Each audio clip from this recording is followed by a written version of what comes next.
Right now it's time to take out the jams, motherfucker! Yeah! Hey tubers, what do we got today? Yeah, that's the unboxing. I got 2 boxes showed up today. 2 items I picked up on Kijiji, nice and cheap. Actually, the big price was the shipping, which wasn't ridiculous.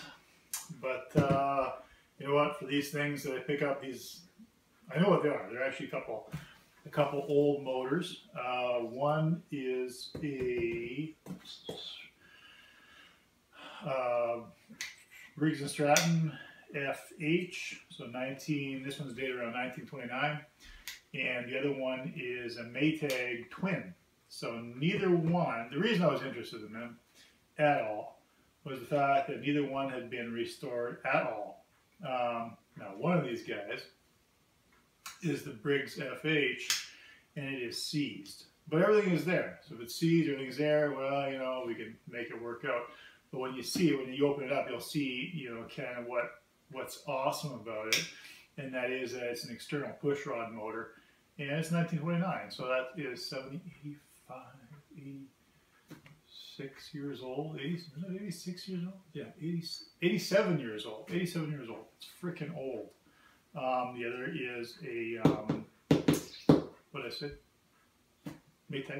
Maytag twin cylinder. I can't remember what year. I didn't, you know, I just always kind of wanted a twin cylinder. I got the single upright, and I can't say I'm like really in love with Maytags, but you know, if you're gonna collect something, you're gonna restore something, you might as well restore something that's interesting. And you know, I could restore Briggs & Stratton 1960 and 1970 and 1980 Briggs & Stratton motors all day, but well, you know, dime a dozen, right? Anyway, the Briggs FH that's in one of these 2 boxes, not a dime a dozen. Fully restored, they're worth, you know, you're not getting rich, but you know, they're worth more than a 1975 Briggs & Stratton 5 horsepower motor that you pick up at a dump somewhere. So anyway, like I say, what's great about these things is they're unrestored. One is seized, big whoop. The other one, condition unknown, but complete. So both motors are complete. As far as I know, I haven't looked in the box. Maybe they're not complete now, but well, I think they are. The guy I dealt with, he's from out in Saskatchewan. He got sent out. I'm not going to give you guys his name, but I talked to him a few times. Seemed like a real stand-up kind of a guy. But it came from out in Saskatchewan, Weyburn, Saskatchewan. So, seems like a nice guy. Anyway, see, he's got it packed up real nice. So let's open it up. Let's see what we got. It's exciting. It's going to give me something to do over the winter, which is the winter now. So give me something to do over the winter and spring and summer, maybe. So I kind of work at those things slow. Get on them, you want to do them. You know, you get really excited, you get on it, you work for a week, you stop, you look at it for a while, you know, stuff like that. Wow, yeah, this is really packed well. Holy man, you've got some heavy paper in here. Wow, look at that. You did a freaking awesome job of packing. I gotta show you, let me just poke it your way. Check that out. Look at like styrofoam. Extra packing. Tons of packing. That's what you want. When somebody sends you something, what you want is lots and lots of packing. And you don't want the thing to get smashed in transit. Oh, what do we got here? This is interesting. That's the kicker. Why is the kicker... Oh, well, obviously. Why is the kicker separate from the motor? Well, if the kicker wasn't separate from the motor, and the kicker's gonna be sticking out. Whatever. I don't wish you guys had to see the other side of the box, but that's awesome. It's you know, it's nice. Kicker has never been welded. It's good. You look at treads on the kicker. Not much wear. Some rust, but not much wear. So hasn't been kicked the shit out of.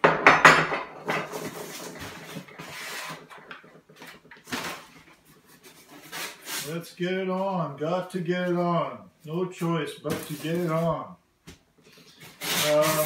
More foam. Different styrofoam. Wow. good job. I'm going to send the guy an email and tell him how much I appreciate all the extra packing he did.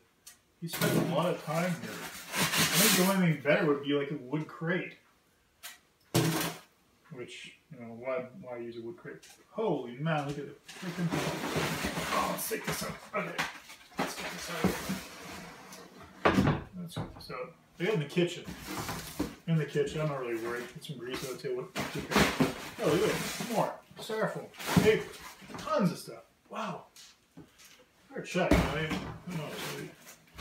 Maybe like he packed me some like Red Lobster gift certificates or something in there. Would be nice. No. Not so lucky. Anyway. This one, he said, is not seasoned. That's great. This is how you really know it's untouched. So yeah, so obviously you see the kicker goes there. You see that? It's got the mount plate, so it's a hanging Maytag twin. Hangs from underneath the washing machine. What you never see if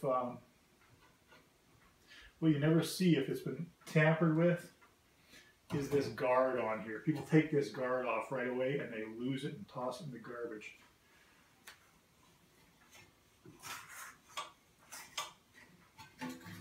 Plug wires, boots are a bit corroded and stuff, or whatever.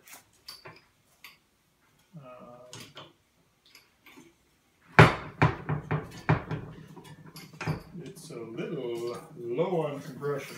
There's like no kick there. What do we got going on here? Some play there. Not up and down, but just side to side. How much compression should be in there? I don't know. I'll have to work it out. No big deal. If it needs rings, needs some work, that's okay. Not sure why that's.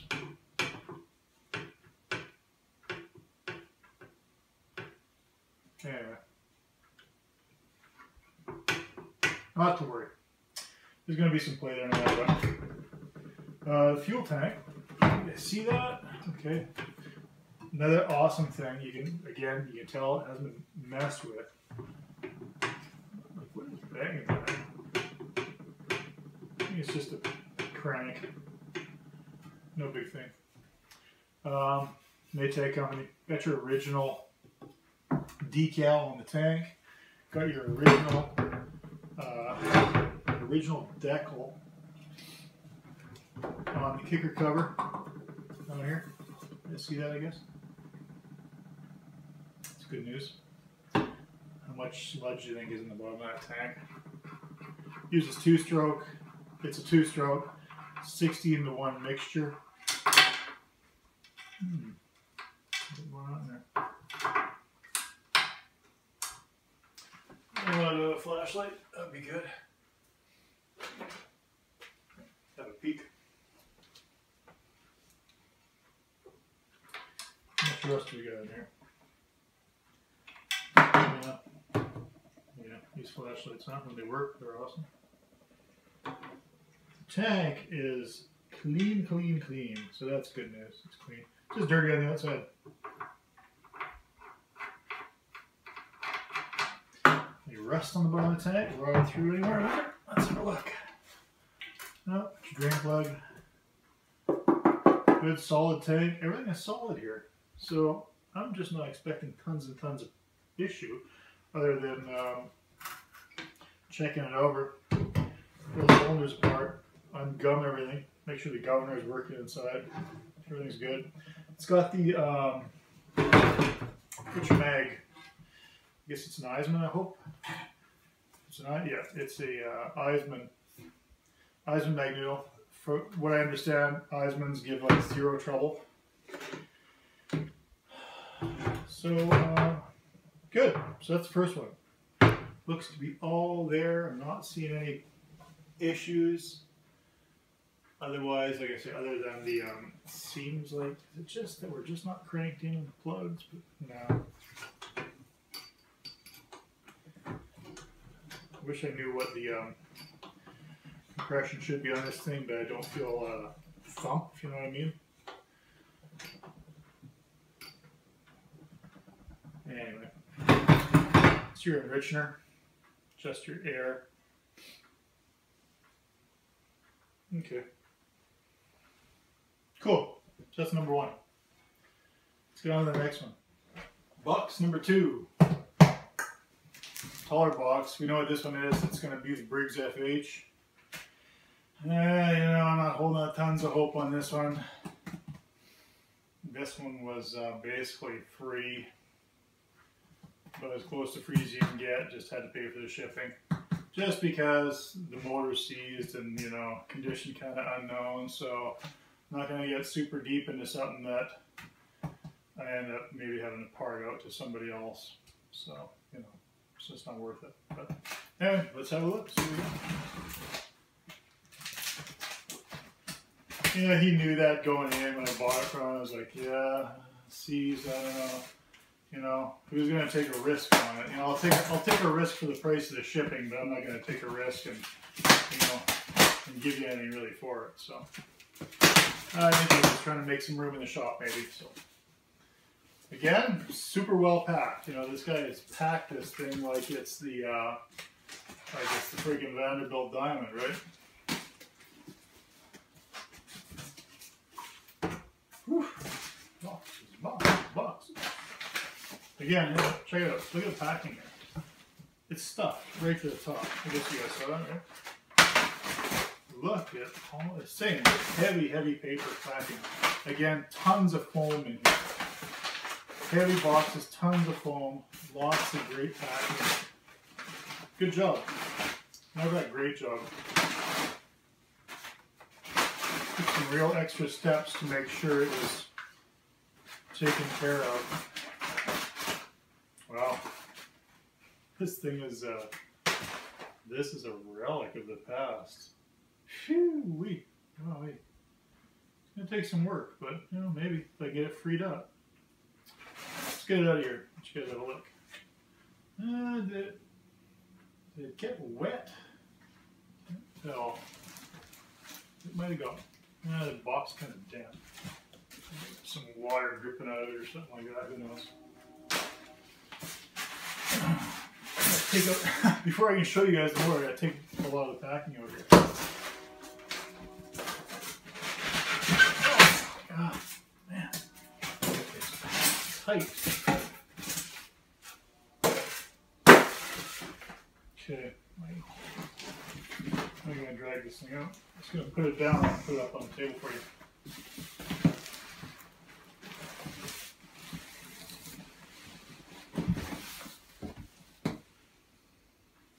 I'll grab the pipe and the. I don't want to. Flywheel.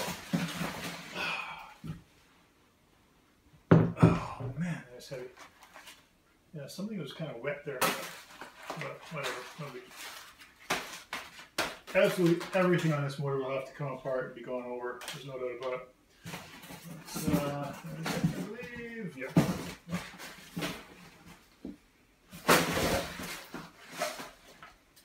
So there you have it, Briggs FH. I'm going to sit down so I can look at it while I'm talking to you about it. Chain kicker. Chain kickstart. A lot of stuff I'm really unaware of what's going on with it. Maybe there's some other shroud that goes over this. Hard to say. Yeah, definitely to get damp. It kind of sucks, but that's okay, I guess. Kind of to be expected. Shroud looks to be in really good shape. Rust, but no huge dents in it. Man.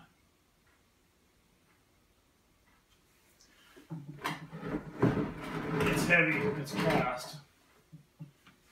Pretty major flywheel. Fuel pump, inlet, push rod, valve, intake. Intake valve is moving. Any luck on the exhaust? No, I'm not going to force it either. So, exhaust valve is seized up. So everything's got to be soaked really well with penetrating fluid. Springs are in nice shape still though. They're not rusted and rotted through. Yeah, I'm holding out actually some hope here. I think it might actually work out. Fuel tank. Let's see what the fuel tank looks like underneath. Because it's a got its own fuel tank. Yeah, you know what? Fuel tank is, let me see again, is that just some water. Don't think, the fuel tank is cast, so it takes a lot to rot through a fuel tank on one of these things. It's not light gauge steel or anything. Yeah, it's good. No problem there. Flywheel. I see some original, I'm going to guess, that green paint, but it could be black. Original colors are all gone, covered by rust, so when I restore it, it'll be totally repainted.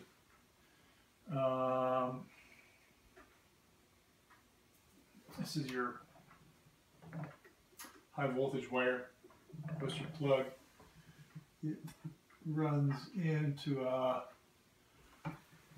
point setup. I'm guessing. I'm pretty sure it's a point setup. Do I know for sure? No, but you know that's probably what it is.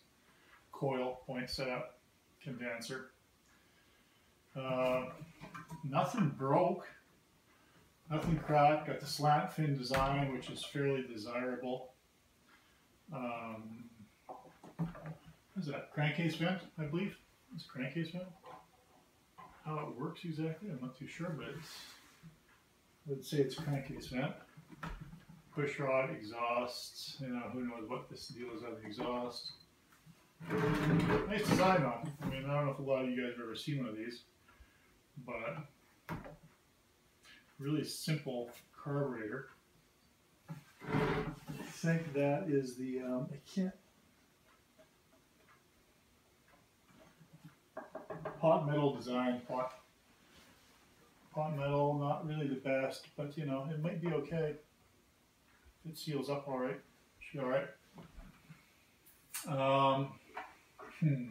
The whole reason that piston's not going up and down is the exhaust was left open. And anytime you got the exhaust, anytime you got an open hole into a cylinder, you know, if I'm lucky, the piston's just going to be froze in one location, hopefully right at the top. I'll take the head off. Right at the top, hopefully there's a bit of rust holding the piston and not, you know, and not totally fused to the cylinder, the piston fused to the cylinder. There is a plug in it. I'm hoping the plug was in the whole time. I'm going to have a quick look here, just a peek out inside that cylinder. There's a leaf. That's a pretty new spark plug. So Champion D23. I don't know that number. The spark plug looks really new. It looks like it was never run. So maybe somebody just jam that spark plug and plug up the hole. My pen light flashlight would be handier, but let's see what we can see inside here. Yeah, no. So I'm going to come back and get my different flashlight. Better flashlight. Yeah, I don't even want to try to force anything because I don't need anything to break. Just going to look down the top of that piston, see what I see down in there.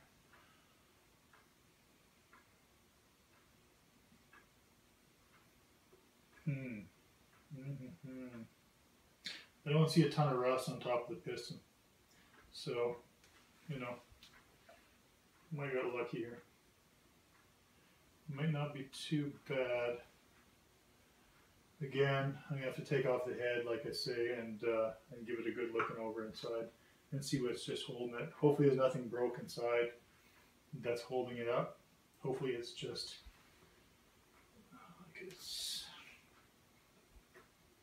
yeah. See, the exhaust valve is not working, and that's not a big deal. It'll loosen up eventually. I'll have that loosened up. But yeah, it's not that bad. I don't see a whole lot of crap in there on top of that piston, so. And there's zero movement there, so okay, no biggie. See what we can do with it. Like I say, it's an FH brass tag. You guys can see that. This one laid out for you, FH brass tag 3868, which corresponds to I think it's spring of 1929. Double check it again. What is this? I don't know. What is this apparatus here? This, it's not something that's broken. It's just, it does something or another.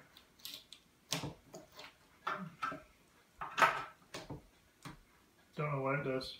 Maybe it's just stop the chain from lashing back. I'm not sure. Maybe something else mounts on there. I was thinking it was for a cover, but you know, no, that doesn't seem right either. So, I don't know what that's for. I'll have to look it up. I'm sure I can find lots of information online about it. I'm really interested in seeing inside this cylinder. And I will have a look in there eventually. Or sorry, inside the crankcase. See what it looks like inside there. But oh yeah, I see some black paint. Maybe if I clean it up with some ATF, and you know, maybe we can save some of the paint. Rocker arm not broke, which is really nice. Lots of play there. Probably need to be bushed.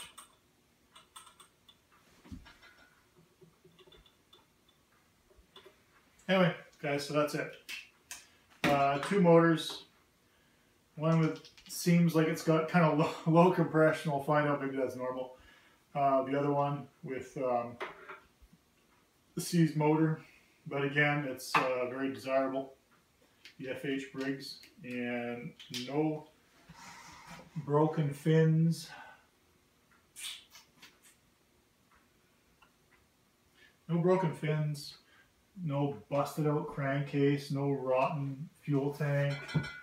Everything is there. It just needs to be gone over and cleaned up and made right. And you know, that's what winters are for around here anyway. Make stuff right and rebuild things, and you know, hobby type stuff. So anyway, see you later. Good night, guys.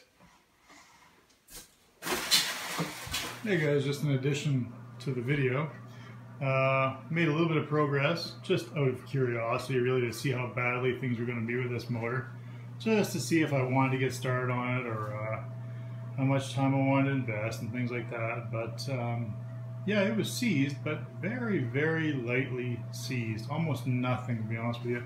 Sprayed it down with some Aerocroil, and you know, didn't do any prying, just some really light tapping with a, you know, your intake, your exhaust. As I said before, the exhaust was seized, but virtually not at all by the look of it. So that was just with some Aerocroil, and you can see down there that exhaust valve is moving up and down. I put a lot of Aerocroil and oil down in that cylinder just to loosen it up. Definitely a sticky part. Obviously there's a camshaft and a crank in there. And obviously the crank, but there's obviously a cam. The cam is obviously running the push rod to the exhaust. But we've got lots of good movement here. So, you know, I am not at all, yeah, I'm kind of positive, feeling pretty positive about this project. It's got a real good sticky part. I'm not going to force it at all. At a certain part at the cam, I don't want to force it, so I'm going to end up, well, when I finally get it apart, we'll see what that part is. Probably some rust built up. I did have a look inside, and yeah, water. Smells like straight freaking varnish in there. Water, rust, stuff like that inside the crankcase. No big deal. Pull it all apart, clean it up, see what we get. But I mean, check it out. Piston is moving up and down. Yeah, it's kind of a rusty mess in there right now with all the oil and everything else. But you can see in there, it's not easy to see, like I said. But it's moving up and down. And you can see it is actually moving the cam, because the exhaust valve, I'll just hold that and say that and you can see it. It will move that exhaust valve up and down fairly lightly.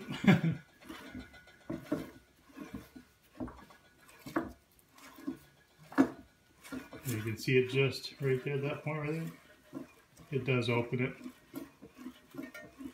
So, yep. You know, there's a lot of play right there. That can be adjusted up and down. Got a little set screw here. But look at it, I'm guessing that's for setting the setting your lash, maybe. I'm not really too sure. But, you know, who knows, whatever. We'll figure it all out. Anyway, like I say, just want to show you. Looking not too bad as we move along on this. There's your flywheel.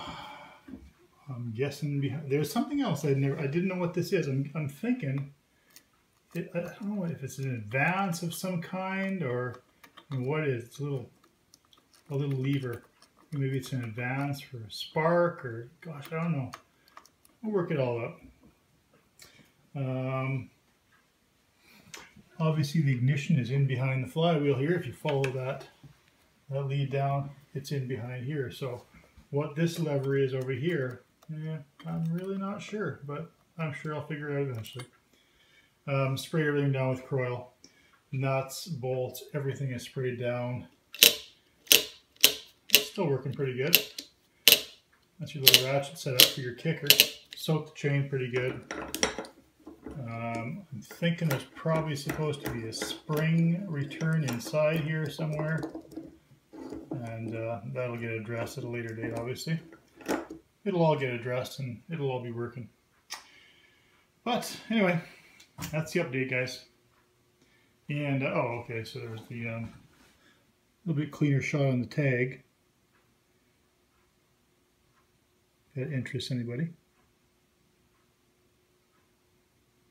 Anyway, that's where we're at. Night, folks.